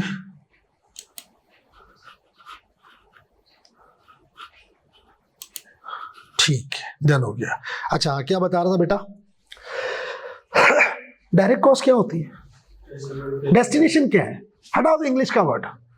डायरेक्ट कॉस्ट है मतलब वो पोस्ट हो चुकी है, ट्रांसफर हो चुकी है, शिफ्ट हो चुकी है, उनके अकाउंट में पड़ी है जिसकी वजह से हुई थी, खत्म। इसके अलावा कुछ ना सोचे। लेकिन अगर कोई खर्चा इनडायरेक्ट है तो, कोई खर्चा इनडायरेक्ट है तो हम उस पर लेके जा ही नहीं सकते। लेकिन लेके तो जाना है ना, लेके तो जाना है ना बेटा, खर्चा तो हुआ है ना। Is that clear? मैं आपको एक एग्जांपल देता हूँ, सुनना गौर से, शाबाश। पिकनिक बनाई है कभी? दोस्तों वाली? दोस्तों वाली नहीं बनाई। सपोज हम एक दोस्तों वाली पिकनिक बनाते हैं, और सब सुनना, इस एग्जाम्पल को हम पिकनिक पे लेके आते हैं, फैमिली में ले जाएंगे, ज्वाइंट में। दो एक जगह एग्जाम्पल देके ना, ताकि फिर थोड़ी कमर्शियल एक्टिविटी भी कर लेंगे। यहां देखना बेटा, सपोज 8-10 दोस्तों ने प्लान बनाया, वो इंटर करके फारे हुए थे, उन्होंने कहा यार चलते, होग भी चलते, पिकनिक बनाते हैं। सही है? सपोज अपने ऊपर अज्यूम कर लो आप। अब आपने क्या किया? आपने कहा यार रास्ते से उठाएंगे बिरयानी फलाना जगह से, हमें कितनी कितनी भाई 2-2 पैकेट ले लेंगे, 2-2 कोल्ड ड्रिंक केन ले लेंगे। Is that clear? कोई कहता है मेरे लिए 3 ले लेना, अल्लाह माफ करे भूखा है। सही है? एक ने कहा यार कोल्ड ड्रिंक नहीं पीऊंगा, मैं तो जूस पीऊंगा। एक ने कहा मैं बीफ की बिरयानी खाऊंगा, एक ने कहा मैं चिकन खाऊंगा। हमें क्या करना है यार? दुकान से मिलनी है, बीफ लेनी, बीफ ले लो, ऊपर लिखवा दिया। Is that clear? बीफ महंगी मिली, चिकन सस्ती मिली, जूस महंगा मिला, कोल्ड ड्रिंक सस्ती मिली, कौन पे करेगा? वही जिसका खर्चा हो रहा है। अब उसने कोई जूस बता दिया खास किस्म का, वो आया 500 रुपए का, कोल्ड ड्रिंक हमने ली 200 रुपए की, तो भाई आप 500 देंगे, आप 200 देंगे, हुआ या नहीं? व्हाट अबाउट अगर हमने गाड़ी हायर की है? व्हाट अबाउट हमने फ्रूट्स लिए? समझ आ गई बात? व्हाट अबाउट हमने फ्रूट लिए, तो क्या करेंगे? अगर 10 लोग कहते हैं जिसने खरीदे, बोलेंगे तू ले ले, तेरा खर्चा है। नहीं, it's a common expense, it's a common expense. अब इसका क्या करें? आप बोलेंगे पहले जमा कर ले यार, एक बंदा जिम्मेदारी ले ले, यार फ्रूट तुम ले लेना, फलाना ले लेना, आखिर में बैठेंगे। ये तो तुम्हारे खर्चे हो गए, डायरेक्ट टी अकाउंट बना हुआ होगा। अब ये खर्चे हुए लेट से 5,000, 4,000, 3,000, 8,000, 10,000, 10,000 हुए, 10 बंदे थे, डिवाइड कर दो, पर बंदे पे 1,000 डाला, और जो उसके डायरेक्ट एक्सपेंस थे वो उसमें ऐड किए, ला बेटा पैसे दो। यस और नो? हम पिकनिक ऐसे मनाते हैं, सीरियस बोल रहा हूं मैं आपको। तो ये डायरेक्ट इनडायरेक्ट तो है। वो खर्चा जो ट्रेस हो गया वो डायरेक्ट है, जो नहीं हुआ इनडायरेक्ट है। जिस पर नाम नहीं लिखा हुआ, ए का, बी का, सी का, डी का, ई का, एफ का, जी का, एच का, आई का, वो क्या है? इनडायरेक्ट। और जो लिखा हुआ है, खत्म बात। तो क्या उसको छोड़ देंगे? वो दूसरी अम्मी से, नहीं बताओ ना मेरा बच्चा, दूसरी अम्मी समझते बेटा सुतेले को कहती है, तो जरा मैं जब बोलता हूँ दूसरी अम्मी से तो लोग हंसते हैं, तो हंसाने ही तो मकसद है। सुतेला कॉमन वर्ड है भाई, दूसरी अम्मी से थोड़ी है कि हम उसको छोड़ देंगे। सका भाई हमारा, वो खर्चा भी बटेगा भाई, और ये भी बटेगा इंशाल्लाह। कैसे बटेगा आप ये सीखना है। अब आप देखें इधर प्लीज, ये जो डायरेक्ट कॉस्ट है इसको हम नाम देते हैं प्राइम कॉस्ट।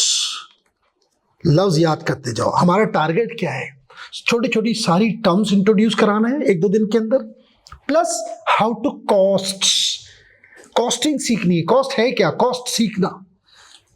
सही है, चलो बेटा आगे। टर्म है यार, प्राइम कॉस्ट क्या होती है? Direct cost, direct material, direct labour, direct expense, खत्म बात।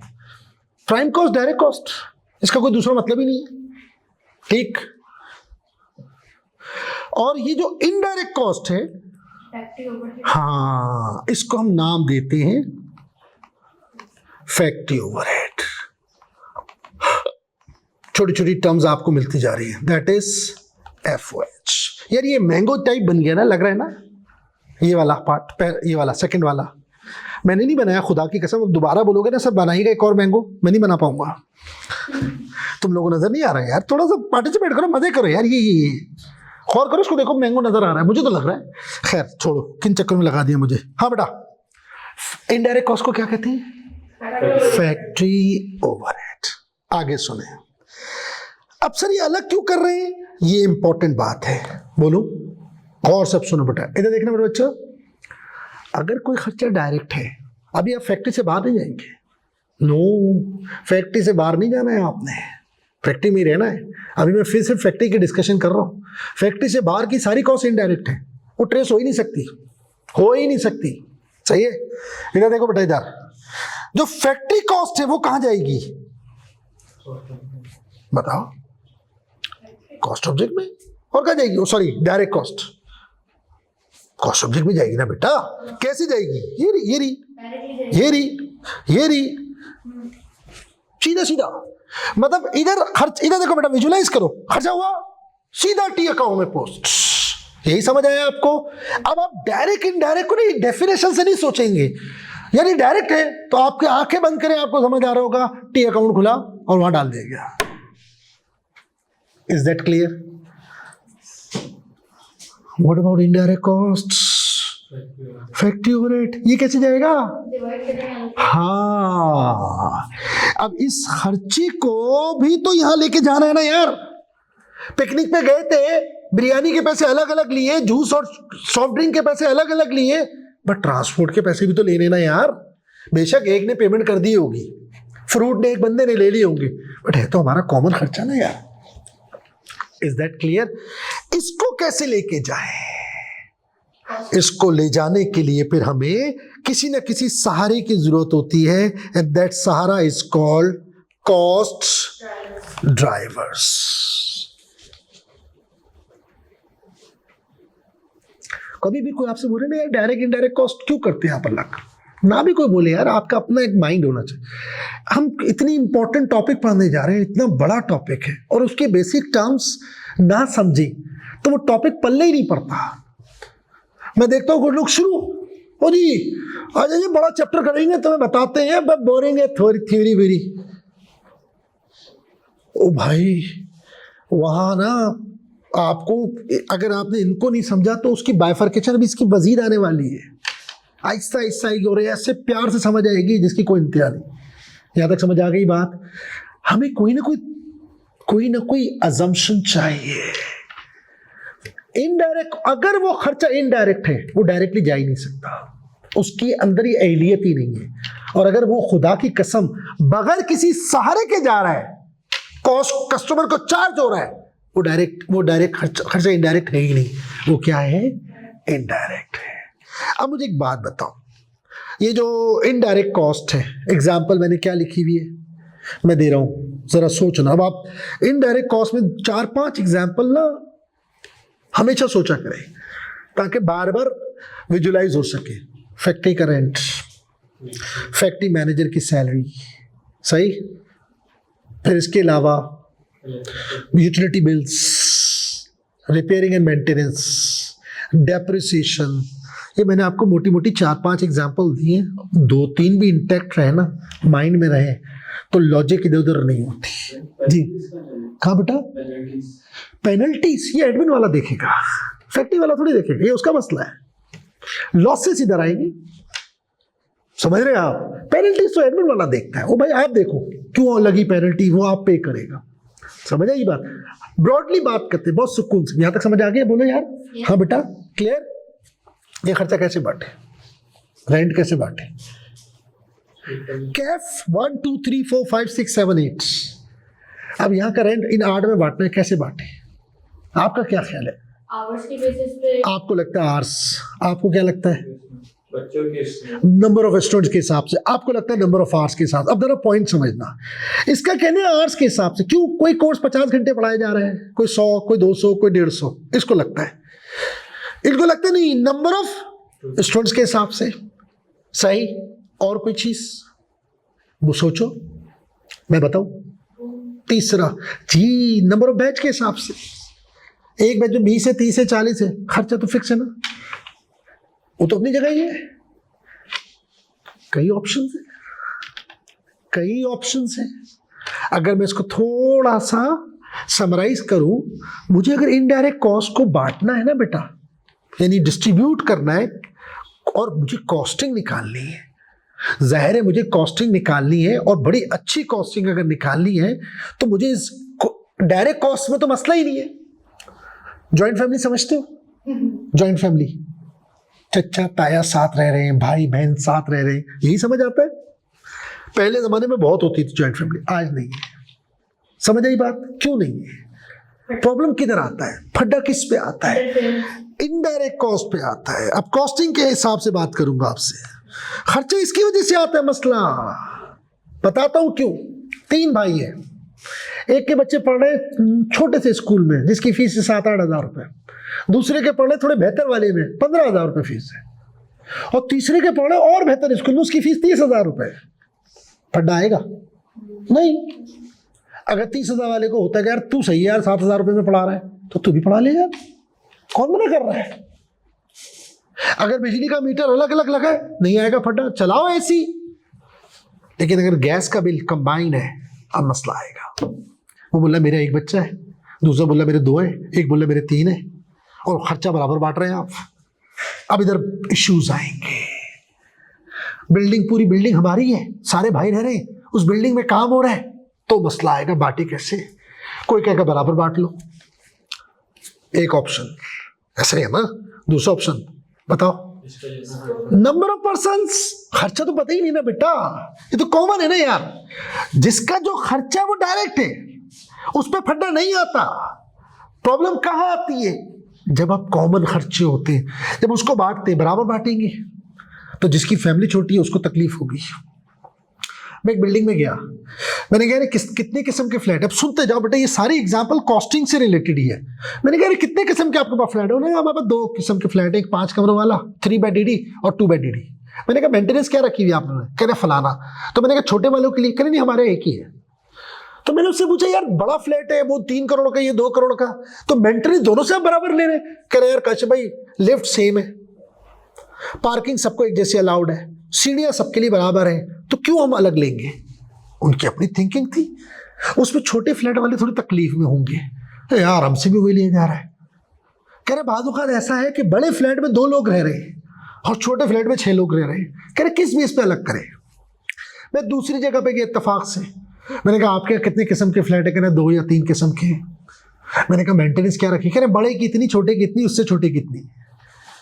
तो मैंने कहा भाई क्यों अलग क्यों रखी हुई आपने? यार काशिफ भाई कैसी बातें कर रहे हैं यार, ये 5 कमरों वाला 3 करोड़ का है, वो 2 करोड़ का, वो 1.5 करोड़ का है यार। मैंने कहा लिफ्ट तो यार सभी यूज कर रहे हैं। कह रहे यार वैल्यू का भी तो फर्क है ना, वो थोड़ा सेटल्ड लोग होते हैं, उनकी अपनी थिंकिंग है, उसमें कौन नाराज होगा? उस प्रोजेक्ट के अंदर कौन परेशान होगा? बड़े फ्लैट वाला। क्यों? उस पर बड़ा ज्यादा आ रहा होगा, छोटा वाला खुश होगा। इधर कौन परेशान है? छोटे फ्लैट वाला। कुछ भी कर लो भाई, एक ना एक पार्टी जो है वो आपको डिबेट करेगी, उसको फील होगा। इसी तरह के 3 भाई रह रहे हैं, खर्चे कॉमन है, उनको जब आप बांटोगे तो क्या तरीके? एक तरीका बराबर बांट दो, दूसरा तरीका सोचो नंबर ऑफ पर्सन्स के हिसाब से। एक मेरा कजन मिला, मैंने कहा यार तुम लोग खर्चा कैसे बांटते हो? तुम लोग 3 भाई हो माशाल्लाह, बिल्कुल रियल होके सुनना बेटा। तो मैंने कहा जो तुम्हारे सबसे बड़े भाई हैं वो तो बहुत ही बेचारे फाइनेंशियली बहुत वीक है यार, उनके नंबर ऑफ फैमिली मेंबर भी ज़्यादा है और वो बेचारे जॉब नहीं करते सही, उनकी प्रॉपर जॉब नहीं है। बाकी तुम दोनों की, और तो तेरी तो सबसे छोटे भाई की बड़ी अच्छी जॉब थी। सही है ना। वो अगर 2 लाख रुपए कमाते थे तो बड़े भाई 50,000 कमाते थे, उसके एक बच्चा था, उनके 4 थे। तो मैंने कहा आप घर का खर्चा कैसे बांटते? ज्वाइंट फैमिली, मोहब्बत बहुत थी, करे बराबर। तो मैंने कहा यार बराबर तो बड़े भाई कैसे मैनेज कर? मैंने कहा उनकी तो इनकम ही नहीं है। कह रहे उनका मसला है, उसकी सोच है। कह रहे अच्छा तुम्हारा क्या ख्याल है क्या होना चाहिए? मैंने कहा इनकम के हिसाब से बांट लो यार। तुम 2 लाख कमाते हो तो एक भाई 1.5 लाख कमाते हैं, वो 50,000 कमा रहे हैं, तो यार एक काम कर लो ना यार, जो खर्चा हो 50% तुम कर लो, 30 उस पर डाल दो, 20 उस पर डाल दो, उसका 13% खर्चा कम हो जाएगा। उसके लिए सरवाइव करना, ये मेरी सोच है, वो उसकी सोच है। मैं जो भी आप ऑप्शन लाएंगे ना, एक पार्टी खुश होगी और दूसरी पार्टी डिबेट करेगी, और जो पार्टी परेशान होगी, जिस पे बर्डन ज्यादा आएगा, अगर खुदा ना खास्ता उसकी शादी हुई भी है, तो बराबर में बैठ के जो खातून होंगी वो क्या बोलेंगी? मैं तो आपसे कह रही हूं आप बहुत सीधे हैं, और बहुत शुरू से आपके साथ ज्यादती हो रही है, आप समझते नहीं है। वो इतना फीड करेगी, ज्वाइंट फैमिली खत्म। कोई आज बोले ना आपसे ज्वाइंट फैमिली क्यों खत्म हो जाती है? बोलो इनडायरेक्ट कॉस्ट को बांटने में जब गड़बड़ होती है ना, तो वो रीजन होती है ज्वाइंट फैमिली के खत्म होने की। समझ आ गई बात? ये पॉइंट है। अब मैंने आपको इतनी सारी एग्जांपल दिए रियल लाइफ के अंदर कि भाई कॉस्ट 2 होती है। इधर देखो बेटा, वो जो बिल्डिंग है ना उसमें 100 फ्लैट है और चौकीदार रखा हुआ है और वो पढ़ा लिखा नहीं है। वहां 100 बिजली के बिल आ रहे हैं, किसी का 50,000, किसी का 5,000। वो जिसका बिल आ रहा है उसको दे रहे हैं, इसमें फटा होगा नहीं। 100 स्कूल के फी वाउचर आ रहे हैं, वो चौकीदार उनको दे रहे हैं, पढ़ा लिखा नहीं है, क्योंकि उसमें नाम लिखा हुआ है ना यार। लेकिन जो बिल्डिंग की मेंटेनेंस है, सफाइयां हैं, लिफ्टें चल रही हैं, बिजली का बिल कॉमन आ रहा है, उसको कैसे बांटे? बड़े छोटे को अलग बांटे या बराबर बांटे? ये है इनडायरेक्ट कॉस्ट के इशू। आई होप अब मेरा ख्याल ये रियल लाइफ से उठा लो और चले जाओ किसी बड़ी से बड़ी कंपनी के अंदर। प्रॉब्लम यही आती है, जो डायरेक्ट कॉस्ट है वो तो पहुंच चुकी है उसके अकाउंट में, इसको कैसे लेके जाएं? आई होप मेरी बात समझ गए। इनडायरेक्ट कॉस्ट को कॉस्ट ऑब्जेक्ट तक ले जाने के लिए हमें किसकी जरूरत है? Cost drivers. अब आप यहां देखें, इधर बेटा इधर देखें। अब व्हाट इज कॉस्ट ड्राइवर? यहां देखें, एक मिनट यार, इसको यहां देखो बेटा। कॉस्ट ड्राइवर्स, इसको एक और चीज भी कहते हैं, कॉस्ट बेसिस और कॉस्ट डिनोमिनेटर्स।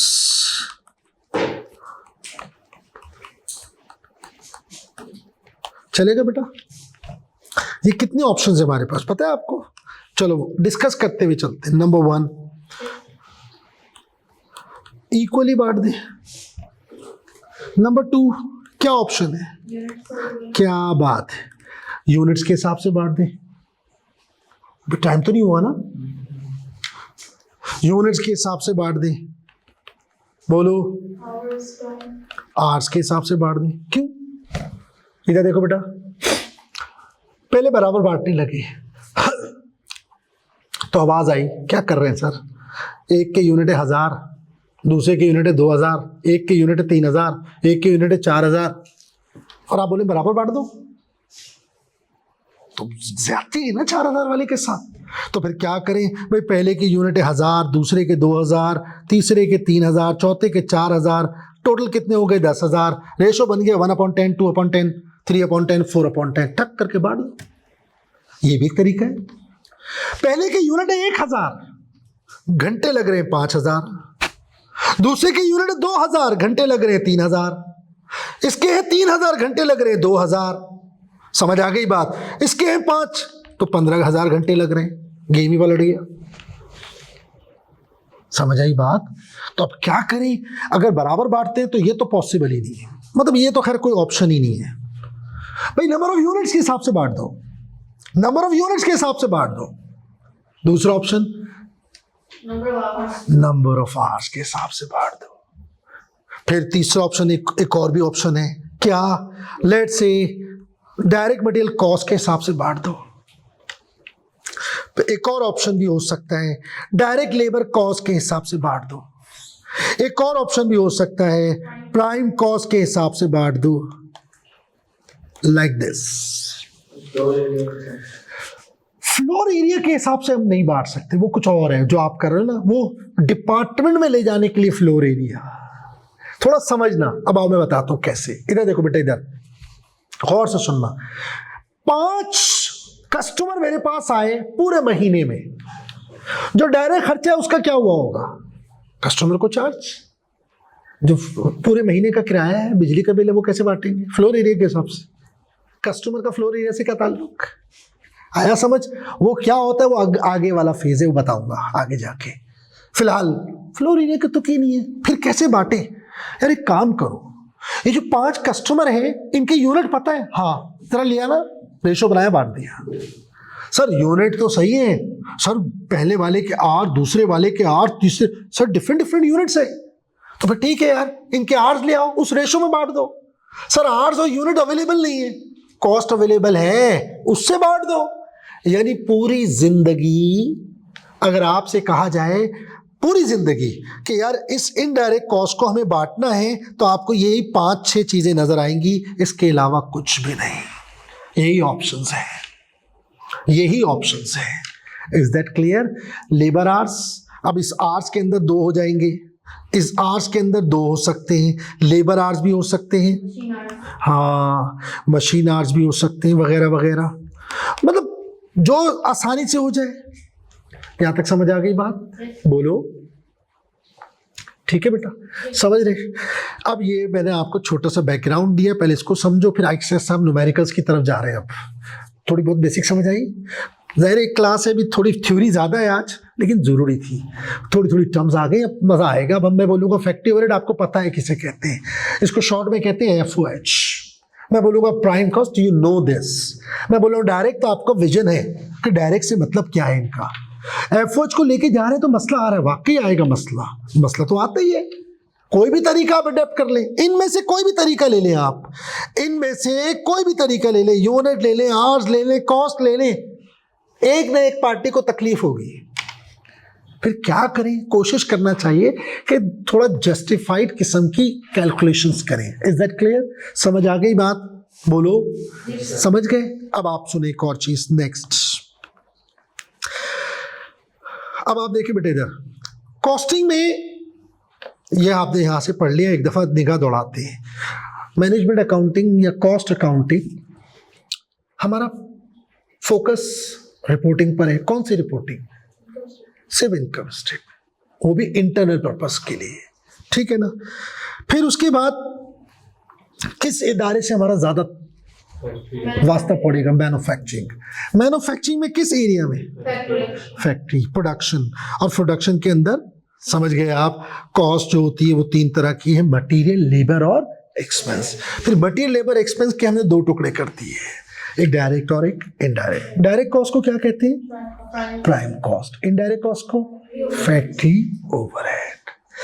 अब आप बात समझिए, हमारा टारगेट क्या है? ये देखो बेटा, ये हमारे पास मुख्तलिफ कस्टमर आ रहे हैं, है ना?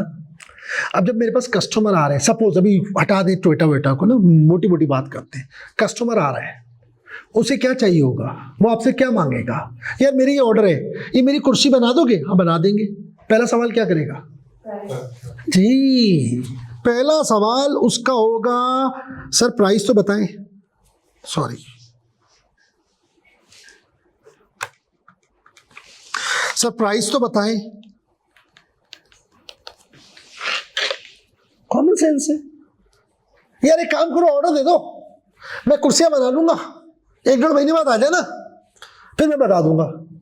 वो नीचे से ऊपर तक देखेगा, बोलेगा सटिया गए, पागल हो गए, किस दुनिया में रहते भाई आप? क्या बोलेगा? क्या एक्सपेक्ट कर रहे हो बेटा? बताओ, आप जाओगे किसी दुकान में, आप सोचो क्या एक्सपेक्ट कर रहे हो? ओ भाई मुझे प्राइस बताओ, then let me decide, let me search, मैं आपसे प्राइस लूंगा, फिर आगे जाऊंगा। आपको बुरा मानने की जरूरत नहीं है भाई, एक अच्छा दुकानदार है, कभी बुरा नहीं मानेगा, बोलेगा जाए सर प्लीज, पूरी मार्केट घूमे फिर आए, फिर आपको एहसास होगा मैं कितना अच्छा इंसान हूं। और जो फ्रॉडिया होगा ना, वो जाने नहीं देगा आपको, क्योंकि उसे पता मैंने इसको इतना बोल दिया है, अगर ये बराबर हो गया ये वापस नहीं आएगा। फिर आप मार्केट जाएंगे, दूसरी दुकान, तीसरी दुकान, चौथी दुकान, 5वीं दुकान, फिर आप रियलाइज करिए वो तीसरे वाले से जो पूछा था ना, उसने चीज भी अच्छी दिखाई थी, बंदा भी अच्छा था, प्राइस भी बड़ी मुनासिब बोल रहा था। प्राइस में क्या चीज होती है?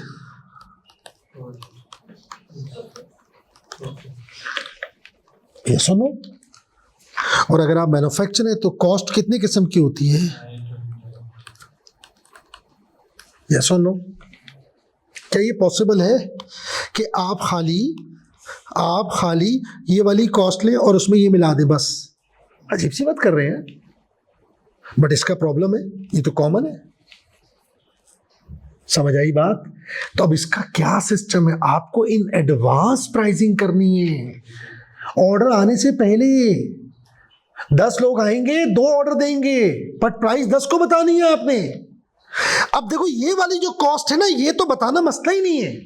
अगर एक जाहिल आदमी भी होगा ना, जाहिल, मैं एक जाहिल की एग्जांपल दूं, सुनना चाहोगे? सुनो बेटा, एक बड़ी प्यारी स्टोरी सुनाता हूं आपको, फिर बताऊंगा उसकी कैलकुलेशन। मैं एक फर्नीचर बनवाने गया अपने बच्चों का, उन्हें तो बंकर बेड और कार बेड वगैरह, बहुत पुरानी बात है, कुछ 10 साल हो गए होंगे, 8 साल। मैं उस दुकान पे बहुत सारी जगहों पे घूमता रहा। एक बंदा मुझे मुनासिब लगा, मैं उसकी दुकान पे जाके बैठा। मैं उससे बोलूँ, यार ये मैं लाया हूँ तस्वीरें, कुछ उसने भी निकाली, ये करना, लकड़ी कौन सी, फलाना कौन सी, ढिमकाना कौन सी, ओ बड़ी।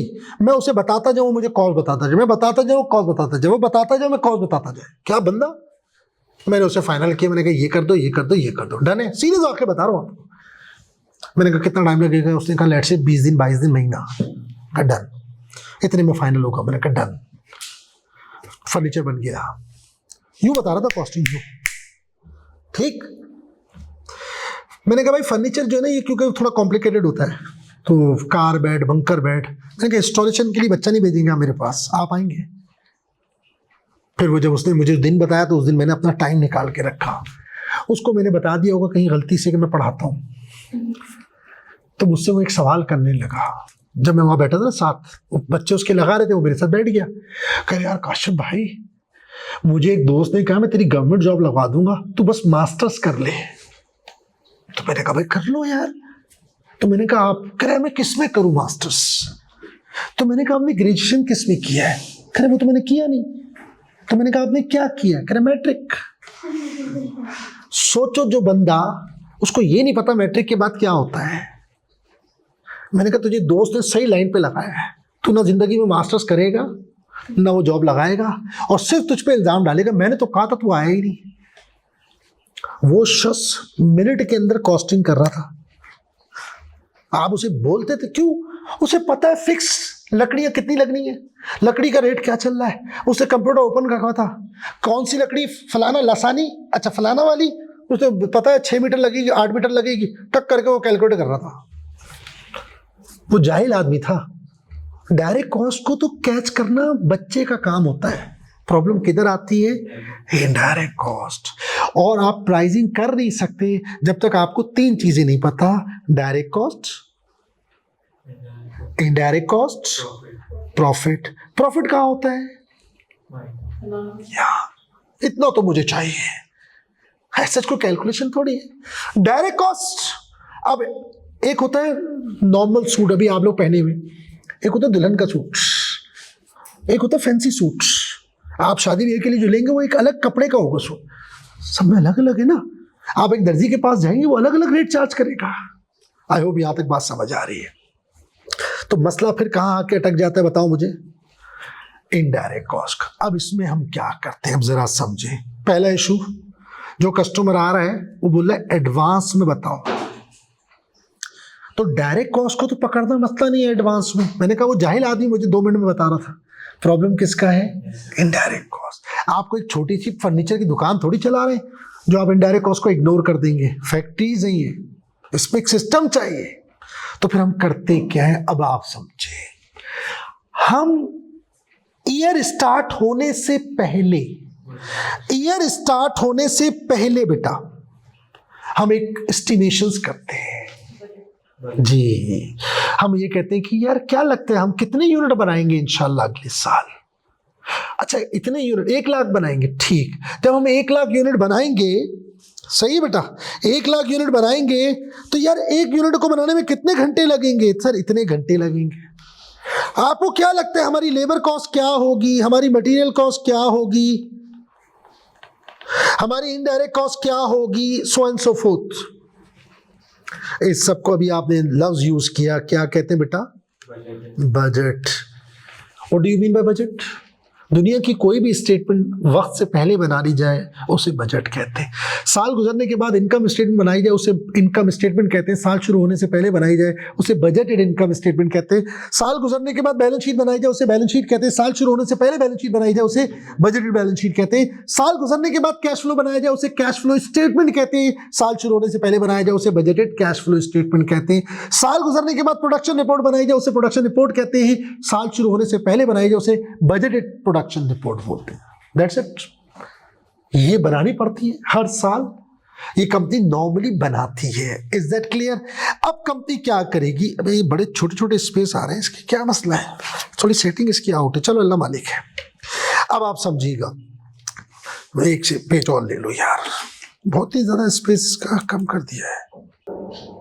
वो तो मसला नहीं, ये असल में वो हो क्या रहा है, थोड़ा सा ना ये कंटिन्यूएशन में नहीं आ रहा।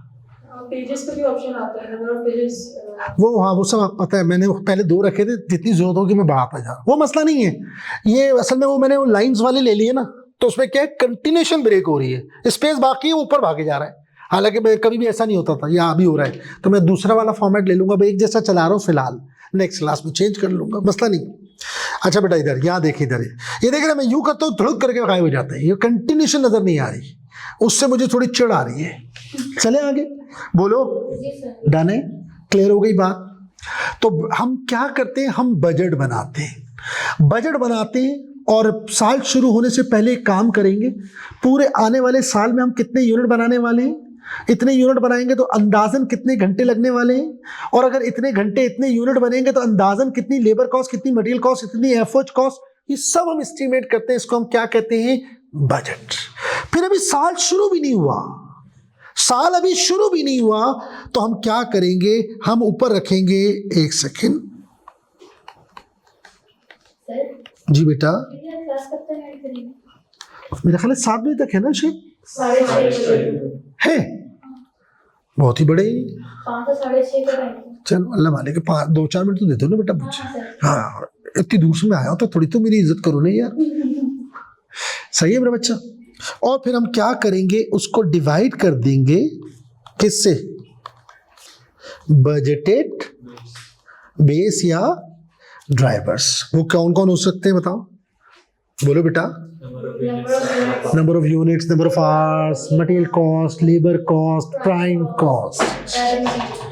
जब आप इसको डिवाइड करेंगे ना, तो ये जो चीज आएगी इसको हम कहते हैं FOH रेट, या कुछ लोग कहते हैं OAR, यानी OAR ज्यादा पॉपुलर वर्ड है। सर OAR क्या है? O means overhead, A is absorption और R इज रेट। तो कुछ लोग इसको ओवरहेड एब्जॉर्प्शन रेट कहते हैं, कुछ लोग इसे FOH रेट कहते हैं, वो मसला नहीं है। Is that clear? अब आप छोटी सी एक बात समझिएगा, फिर हम कल इंशाल्लाह कॉस्टिंग जब न्यूमेरिकल करेंगे तो मजा आएगा।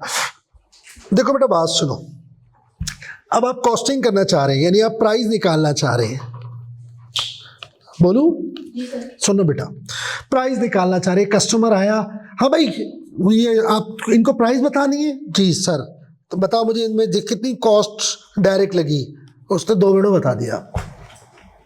सर इन्होंने कहा है फलाना कपड़ा लगेगा, कितने सूट का ऑर्डर है, सर 1000 सूट का ऑर्डर है, कितना मीटर लग रहा है, 6 मीटर, कौन सा वाला कपड़ा है, कंप्यूटर खोल ले बेटा, क्या रेट चल रहा है, सप्लायर को फोन करो, 2 मिनट के अंदर कॉस्टिंग हो गई। क्या बहुत बड़ी मसला है यार। लेबर क्या ले रही है हमारी, एक सूट सीने का, सर एक सूट सीने के 500 रुपये ले रही है, कितने सूट है, 10,000 मल्टीप्लाई, आंसर आ गया। But what about factory rent, insurance, समझ आ गई बात। उसके लिए फिर हम ये करते हैं कि हम ये OAR निकाल लेते हैं, ये एक अंदाजा होता है, एस्टिमेटेड होता है। सर हम कॉस्टिंग में एस्टिमेटेड यूज करेंगे, तुम रोज एस्टिमेशन करते हो, पता है रात को जब तुम सोते हो ना, तो ये प्लानिंग करके सोते हो कि मुझे तैयार होने में कितनी देर लगेगी, नाश्ता करने में कितनी देर लगेगी, इस इदारे में पहुंचना है तो कितनी देर का रास्ता है, ये सब ऐड करके आप अलार्म लगाते हो। कॉमन सेंस है। अगर मुझे सुबह 11 बजे क्लास लेने आना है और मेरा रास्ता आधे घंटे का और आधा घंटा मुझे तैयारी के लिए चाहिए, तो मैं कितने बजे उठूंगा? 10 बजे। क्या मैं एग्जैक्टली 11 बजे पहुंचूंगा? नहीं, तब भी नहीं। रोज का एस्टिमेशन है। कभी ट्रैफिक मिलेगा तो 11:15 हो जाएंगे, कभी रोड खाली होंगे तो शायद मैं 11:15 बजे आ जाऊं, और कभी ऐसा भी होगा मैं एग्जैक्टली 11 बजे आ जाऊं। आज मैं पहुंचा एग्जैक्ट डॉट पे पहुंचा, सारे मेरी शक्ल देख रहे हैं, सर क्या टाइमिंग है, मेरे के इत्तेफाक है, हर दफा एक्सपेक्ट नहीं करना। हाँ, कॉमन सेंस है यार। मैं रोडों पे चल रहा हूँ बाइक, तो रोडों पे मुझे क्या मालूम ट्रैफिक का। हम पूरी जिंदगी रोजाना एस्टिमेशंस पे काम करते हैं अपना। सोने से पहले अम्माएं खाना अगर सर्व हो रहा है तो कितनी देर में पाए बनाने ना, तो अम्मा को पता है कितनी देर पहले तैयारी शुरू करनी पाए के लिए। लेकिन दूसरा नॉर्मल खाना है, अम्मा को पता आधा घंटा बहुत है ना? मानते हो या नहीं? तो ये सब एस्टिमेटेड रेट होता है। तो हमने क्या किया, इस रेट की मदद से एफओएच निकाला और जो भी हमारी बेस है उसको सामने रखा। ये हमारी इनडायरेक्ट कॉस्ट आ गई। ओवरव्यू दे रहा हूं। उसके बाद आपने इसका टोटल किया, फिर इस पे मार्कअप या मार्जिन है ना, वो ऐड किया और ये प्राइस बता दी। अब आपने कहा जी लाख रुपए में देंगे, उसने कहा फलाना में दे दो। आप अपने मार्कअप मार्जिन के ऊपर थोड़ा कॉम्प्रोमाइज करोगे, बाकी कॉस्ट पे तो नहीं करोगे। कस्टमर को जाने नहीं दोगे। अगर आप लेट से 80,000, ये सारी कॉस्ट 80,000 है और 20,000 आप प्रॉफिट रखना चाह रहे हो और वो कह रहे 90 में दे दो, आपने बहस करा के 92 में दे दिया। आपने कहा यार 20 नहीं कमाते 12 कमाओ, चला गया तो एक भी नहीं आएगा। बट आप 80,000 पे तो कॉम्प्रोमाइज नहीं करोगे। That is the way how we calculate cost. अब हमने कल क्या करना है, नाउ ऑनवर्ड सवाल सामने कॉमन सेंस से करेंगे। आपसे भी करवाऊंगा और मैं भी करूंगा। पकड़ो ये सवाल, कॉस्टिंग करनी है। पहले एक मैंने कराया, एक आपसे, कुछ आपसे पूछा, कुछ मैं करूं, इस तरह से हम लेके चलेंगे। डन है? काफी आज के लिए, जाओ मजे करो। इसमें से बेटा कुछ उतारना है जी? ये मैं भी बोल दूंगा, ये ग्रुप में भी शेयर कर दिया करें। अभी मैं बोल देता हूँ, मैं पिछली दफा बोलते रह गया, लेकिन बहुत अच्छा इंसान है। इसमें से देख लो, अगर कुछ उतारना है तो उतार लो। कुछ पक्का? शाबाश, जबरदस्त। फिर हम नेक्स्ट क्लास में इंशाल्लाह मुलाकात करते हैं। अल्लाह हाफ़िज़।